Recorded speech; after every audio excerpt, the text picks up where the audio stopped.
our Earth is a far stranger place than you could ever imagine. With this in mind, I present to you this tale of wonder and mystery. The story I am about to share with you is claimed to be true. From the book Strangely Enough by C.B. Colby, this story is entitled Lavender. Driving along a highway one evening, two college boys spotted a very pretty girl in a bright lavender dress standing by the side of the road. When they stopped to offer her a lift, she accepted, telling them that she was going to a dance a couple of miles away. They too were going to a dance, they said. Why didn't she join them? She agreed, and they talked and laughed merrily on the way. At the dance hall, she at once became the center of attention, for in addition to her beauty, she was an excellent dancer, and full of bright conversation and sparkling wit.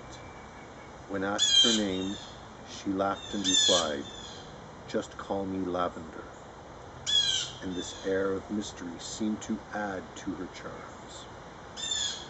It was very late when the boys drove her home.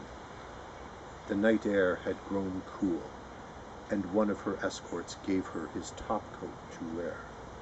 She directed them to her house, a dilapidated shack way back on a rutted dirt road, and the boys bade her good night. It wasn't until they had arrived at their school that they realized the topcoat had not been returned.